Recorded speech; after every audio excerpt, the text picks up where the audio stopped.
It rained Well, yesterday. oh, okay, now I understand. And I don't feel I good. understand. I could not get like good sleep because my nose was clogged and I had a headache, and I currently have a high fever, and I don't know what we're going to do about this. So, for all those people that used to drain ammonia, I've always got it. Is that can you give me one of them's number, because I'm going to have to make an arrangement. But whether you like it or not, the rain comes as a blessing. Even I understand your condition That's not what I when asked. it I said, do rains. you have number of someone that used to drain? Well, if you don't tell me when I was young, much younger than this, very, very young, maybe around the time that I was in the secondary school, we used to have a man around Badagry that used to do that. But I doubt if anybody like that exists again. I don't think there's anything like that. Why don't they exist in my own? Even though at that time I consider it as a woman, I never believed that anybody could have such powers. But it was always said that man had the powers to stop and even call the rain to come whenever he wanted. It to happen. So I've never seen I don't think it. I've never seen it. Yes. I've always wanted to see, but I've heard stories about people wanting to do events and then they call someone to hold the rain. I've never seen it. I've only ever heard it. Or you have to event. I don't mind. If Because- that's what I need to do for it, I don't mind. I don't like how I feel. It's terrible, but it's Yeah. we have a job to do regardless, yes, and we are here. Let's look at the Punch newspaper. There's been, of course, more conversations and chatter and opinions and counter opinions following the face-off that we saw with FCT Minister Wike and the naval officer A.M. Yerima. Well, the Punch is telling us Wike naval officer clash, ex-generals fume as federal government orders probe. Now, former military generals have expressed outrage over Tuesday's clash between Minister of the Federal Capital Territory Nyesom Wednesday, asserted that such confrontations undermine the chain of command and institutional respect. In the wake of the outrage that trailed the incident, the Minister of Defense, Mohammed Badaru, said the ministry is investigating the matter. He assured that the armed forces will protect personnel carrying out lawful duties. He was speaking at a press briefing to commence activities for the 2026 Armed Forces Remembrance Day at the National Defense College, Abuja. He lauded Yerima for his composure during the face-off with the FCT minister. Let me just read a part of what he said precisely. At the ministry and indeed the armed forces, we always will protect our officers on lawful duty, he noted. We're looking into this issue and assure that any officer performing his duties lawfully will be highly protected. We will not allow anything to happen to him so long he's doing his job, and he's doing it very well.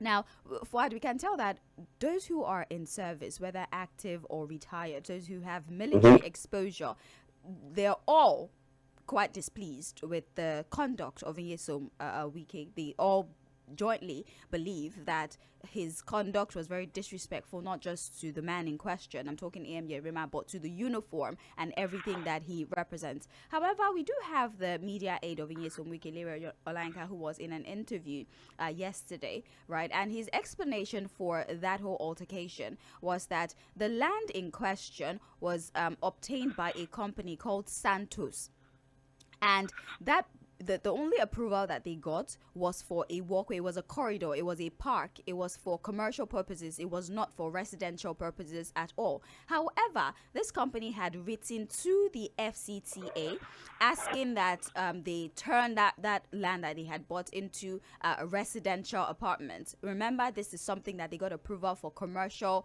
walkway corridor, like a park. That's what they got approval for. But now they were hoping to change into residential. And in hopes that request will be approved, they had started to sell the land to individuals who wanted to develop for residential purposes. And the retired Vice Admiral Gamble happens to be one of the people who had bought a section of for a conversion from commercial to residential. And so the FCT minister is well within his right to go there to ask questions. And that instead of the Vice Admiral to come to the FCT, do you think with that information, does this give any clarity, or does this change your perspective on how the whole showdown went yesterday? Well, again, I think that there's limited knowledge of land matters when it concerns ownership, title documents, approvals. Now, say, let's just say a company. That means the land had already been sold to a company, Santos. So that means the land as an original owner. There's ownership. You know, because the impression was that, oh, maybe the man was building on government land. You know, the initial feeling was that, oh, because if you look at what you said, something parks and entertainment or so. Yeah. It was supposed to be parks and recreation. That was what the use was for. Yeah. And that was on the basis at which the Santos company got the land allocated to have no title of ownership to the land. The issue in question here was use of the land. What the use of the land?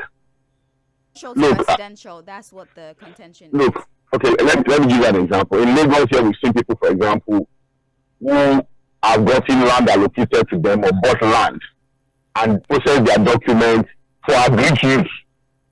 If I want to do at that time, most times owners of the land who are ahead to get the title claiming that they want to use it for agriculture. You understand what I'm saying? Yeah. But sometimes you now see a situation where they start building houses on it. So I think from commercial to residential, I remember that under Governor Fᴏᴜᴏ 𝐒𝐴₃, initially most of these properties were residential. But we changed them from residential to commercial. Yeah. So that's why you see that a building that used to be residential has now become a mall or now became a shopping complex. So change of use can either be from commercial to residential and grid. You understand what I'm saying, Sid? Yes, I'm okay. So nobody can question the ownership of the land. Because at some point in the interview, Leonardo was saying, the man does not even have a title to the land. He's not the owner of the land. Oga, what are you saying? If you go and listen to it, and say, oh, the man does not even have a title. The question is, but you can see that in the same interview. Lenin was letting talk. So this idea of hijacking land book, and that's why people have been saying that, look, since we in general, again, it needs to get back into a communication. So I mean that it might take a class in basic public relations. It's just going to be, it keeps making things more difficult for him. Look, being a spokesperson does not mean you have to have a sharp mouth. We have also gotten the military authorities more annoyed with his principal. You know that at some point you were referring a commission, you are saying that a commissioned military officer, a commission, who is supposed to stay on point, stay on fact, help to, de-escalate. Again, de-escalate, manage crisis. It is further escalating the issue by referring to the military officer as being posted there to go and do a mega job, further denigrating the military. Our relationship began. Because it is supposed to be questioning the credentials of journalists, their knowledge of the job. A basic thing as de-escalating, managing information, and helping to noise of that maybe has never bought a property in an urban area to understand processes when it comes to titles and approval. And then to make the matters worse now, again, I would also expect that the reality is that the minister needs to melembe. Terrible that happened to him yesterday. The story would have gone again to the long list of the chief, the commander-in-chief, the president. There are ways he could have managed the issue. Once you have to descend into physically and personally insulting the young man, you are a fool. You are a fool. Sage, do you know that no matter how highly placed you think you are, you cannot refer to anybody in that manner. You can't even insult any. You are not even allowed to insult anybody in that manner. No matter how lonely to me. It would be such an awkward thing to see, honestly. It would be such a weird thing to watch. So it speaks to the values of Wike himself. It also speaks to value bringing. It speaks to your food. You are also saying that to a commissioned military officer. The composure. I think he only took his hands out of his pocket when he was speaking to the CD. Taking 1, 2, 3 steps more there, he would have been on the floor. 1%. Let's say. You need to do better. Have you seen the way they row? Ford, come on. Wait, This is the he was a lucky man. we're talking about. We're talking about the FCC. The FC minister begging you. What is the show for? Look, no matter how highly placed any military officer, you have to get to the table of the president to resolve born you. We came to, there are people that before they born him, they were in school. Every time I'm older than you. And you know the ones that would have happened. If you make the headlines, Army slaps Wike or Army me this morning, okay. But then the Minister of Defense has said that if they investigate, they see that he was doing his job lawfully, he will be protected. I mean, I believe that Wike needs to go and look at the history of the military when it comes to it's not a joke for that guy to not continue with that order. Something bigger must happen. In fact, I've had to speak with a number of military guys, a top military guys yesterday. And what they told me is that, look, that guy was, I think you could see that the guy was even trying to explain to Wike. At some point, he even told him, Minister, let me know for something around that. There's nothing like a former. Yes. Vice Admiral. There's nothing like a former Vice Admiral. The reality is that when that past the president is still seen as such, a general is always allowed that to come. It has to come from maybe a more superior officer. And if you look at the solidarity you have in approval of the building, it's a different conversation entirely. It's not going to look this issue of whether the man has title or not, or whether he has approval to build or not, city. So you are going to have issues of approvals and all of that. We understand that, look, we have a lot of big men in the FCT who will not want to play by the rules. So you need somebody with an iron fist, somebody who is strong enough to take them on. Then I begin to insult a young officer, a commissioned officer who will say, I'm on order. I've been given an order to 괰ᴜᴜ. You know what that means? How in God's name am I supposed to? Oh, say. Do better. You need to do better. If their eyes cannot meet Wike, Lere. It's two strong people fighting, and let's see how it's going to end at the end of the day. Thank you once again. We're still looking at the punch. Let's talk about the budget. For the National Assembly approves Tinubu's 1.15 trillion naira domestic loan proposal. Now, the National Assembly on Wednesday approved President Bola Tinubu's request to borrow 1.15 trillion naira from the domestic debt market to finance the 2025 budget deficit, completing the government's to finance the remaining shortfall of the 2025 national budget. We do know 14.10 trillion naira deficit. Now, we've been able to take care of 12.95, obviously, through borrowing. And so we went from 54 to 59 trillion in our budget, and it expanded our deficit from 11 trillion to about 14 trillion. 12.95 trillion would be taken care of by borrowing. So we needed to borrow an additional 1. We're not borrowing domestically anymore. Most of our loans were foreign loans, but it seems we are going to renege on that bragging rights that we had, as we are about to borrow domestically again to take care of the budget deficit shortfall of 1.15 trillion, and it has been approved by the Senate. So, you remember when we did a lot of analysis on the budget itself? Yeah. The deficit would have to be financed through majorly borrowing, finance the deficit within the budget. So, and I think this is the final tranche, right? Yes. Of borrowing budget. Right, the last. It will spill. It would definitely spill. So I supplementary. It's not supposed to. The capital expenditure component of the budget is still not fully financed, and so a supplementary budget is still needed, right? Because again, what it now means is that, look, the supplementary budget will still now come. We might still have to borrow again to finance a part of that one. It will now mean that it will spill over to 2026, and then 2026, let's leave it at the same level of information to Nigerians. Okay. Well, I just want to emphasize for us that this borrowing, this after it's a plan. It's already part of how to finance it. Yeah. Yeah, it had been in the works before he said that, so it's not a new loan per se. It just got approval at the Senate. Let's look at the Vanguard. Let's go to the Vanguard very briefly, right? Because I would like to talk about the president, or statement credited to the president, right? Choose class responsibly in strengthening democracy and national cohesion, emphasizing that journalism remains central to the country's unity and progress, declaring open the annual election. This tradition of reflection and professional engagement is a timely call for interest that, okay, addressing the responsibilities of editors, he says, you shape narrative, you influence public opinion, you decide what becomes national focus and how our collective chat. While encouraging that constructive criticism is a service to the nation, he warned that I want us to talk about this as journalists, because oftentimes journalists are accused of being at the middle of sensationalism, that the way we present these stories, the analysis that we give to the stories, oftentimes is what is the catalyst, is what causes the unrest, and not the stories in itself. What do you think about about the president's statement where he says, well, we're not saying don't criticize us, but do it with fairness, do it without pessimism so that you don't increase the mistrust that already exists between the government and the governed as journalists? Well, again, journalism is what it is. It's supposed to be based on facts. And the job in itself comes with a lot of training, understanding of how the job managers.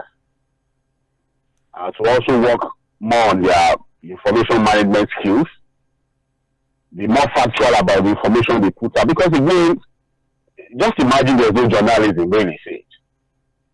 I think a lot of people will be living in darkness about the operations of their government. And look, as I always explain to you, in talking about separation of powers and checks and balances, you understand that, look, you could have a situation like you have in Nigeria today, where the assembly, for example, becomes that I've gotten to that level. I'll give you an example. One of them is the kind of democracy they're practicing, where journalism is supposed to be. I'm trying to come in there. So imagine in Cameroon now, you can see that between the executive, legislature, and judiciary of that country, there's no difference. It's one else. So, but journalism will now come in, and that's why we are called the fourth estate of the realm. So what you are supposed to now do is what they refuse to do among you, go in there and dig out the facts. The things they are hiding among themselves to bring it to the public space, so that the people begin to know. You educate, inform, and in a developing society like ours, a developing country like ours, journalism is supposed to be non-conformist in nature. It's supposed to be developmental in nature. I agree with the president, but that in itself is contextual. So it is not supposed to be a journalism that controls to the needs and thinking of people in power. It has to be more about the needs of the people and the promotion of the rule of law and democracy. It needs to talk more. The people in government is only enjoying a lot of patronage from journalists, be more tolerant of the media at this time. And we continue to do our job without any fear. It's just what it is. All right, then. That is the Punch newspaper. Just very briefly, that there will rehabilitation will work to happen on the Lekki-Ajah corridor. So it's going to be for 8 months. A little bit of an inconvenience, but at the end of the day, maybe it will ease traffic. If they to the Lagos State government, when will the, I don't know whether to call it, what is the work now? There's a word they use. Is this, when will the construction, when will the expansion work? Yes, thank you. Yes, want to help me. Expressway was supposed to be, Tİğᴜ as governor then was finishing his tenure. Construction work. There's now a damage that you are trying to rehabilitate. Abi? So the question is Lagos State government telling us that the work that was supposed to be done on Lekki Expressway in terms of expansion and proper reconstruction has been done, and then the road has fallen apart and it now has to be reconstructed or rehabilitated? Because as far as I know, they have not completed that job. I remember that before the announcement of reconstructing the road, that was an already existing road. Again, all of the promises, Lekki was supposed to be the model city in Lagos. It's a special model city in terms of infrastructure. The man has not been able to meet up with his promises of putting proper infrastructure on that axis. And then on the other part, town planning regulations have also failed completely. That's why today when he is the lecture further, suffered, and have been suffering for years. So another 8 months of suffering. What is exactly going on when it comes? It's a good thing that they're attempting to rehabilitate, even if it's reconstruction that you would rather. Sage. There is the road in itself. That Lekki Expressway in itself should not be to have a rail line. Sage. Ordinarily, there's supposed to be a rail line attached to it. So if we are still struggling to maintain 2-3 lanes, I don't know whether it is 2 or 3, because you get your point, it's 3 lanes. You get your point, it becomes 2 lanes. But in the minimum, for the Lekki corridor, it should not be less than 4 lanes on both sides, at the minimum. It should not be. Well, Fouad, because we have less than 2 minutes to go, I'd really like us to talk about this reverse ban on sachet alcohol beverages. Manufacturers tell federal government NAFDAC. The Director General of the Manufacturers Association of Nigeria, 𝐶𴏽, has expressed shock and concern over the recent directive issued by the National Agency for Food, Drug Administration and Control to outrightly banning the product and the sale of alcoholic beverages packaged in sachet, who thinks that, first of all, it would interfere with government revenue, and that they had reached a resolution the last time. They would focus more on education to prevent underage drinking. They would license liquor stores so you cannot buy alcohol if you're underage. They would make sure that they monitor and only right products are pushed into the market. A ban on the sale of sachet alcohol and alcohol in PET bottles. They think that is going to cause some sort of economic disruption if they stop the sale of this product. So man is looking at it from the economic angle, but NAFDAC is looking at it from the health angle and the fact that we are dealing with an alcohol and drug abuse problem in the country. Well, so let's ask ourselves a very simple question. Do you think the package, the small sizes, the size... And for if it's easy and cheaper to get, it might be difficult to stem overconsumption. So the can have 100 naira, but the larger bottles, 50,000, 100,000, it might be a lot. Because I think it's even more about the fact that, look, it's not even about the young people now. The fact is that, look, this 괰ᴜᴜ, people just step up. I don't think it will stop the intake. That's one big industry. Yes. That takes care of employment, revenue generation, and the argument against tobacco. Yeah. For years, there was this issue of whether to ban or not ban the sale and production of tobacco. So what I'm trying to say, thank God that you took it away from my mouth. What I'm trying to say is that if you ban 괰ᴜᴜ, man thinks that it would actually increase smuggling. Like if you ban it, people not. Addiction is difficult to. If you look at what happened with tobacco, you know that they have not banned the production of tobacco. But what I've stopped is that, look, you can no longer advertise it. Yes. In fact, you can no longer brand itself. Yeah. In some countries, you can't even put a name. Yeah. Because again, the thing about addiction is this. Remember, I told you that there was a time the Federal Ministry of Health says who started smoking. Yeah. Even when they say. Then they took it. Then they now thought that maybe the message is not strong. Now ban the production of tobacco because of economic interest. Yeah. Because whether you like it or not, the tobacco industry goes into the hospitality industry and make it, something to attract the people. But people have now moved from tobacco into all manner of things. Yeah. So people are now experimenting with what we have now is even beyond tobacco. So if we are not careful on this issue of 괰ᴜᴜ, we are going to create a black market. People will now start to experiment because the reality is that people just want to get high. So I agree with man that we should look at the economic interest and then we should look more at sensitizing the people, more of information about the dangers of excessive alcohol. Focus is open mic Thursday, so let's see what you have in your mind that you. Ooh, where my 100 naira now? What did I hear you talk so? Now 100 naira you talk about like that.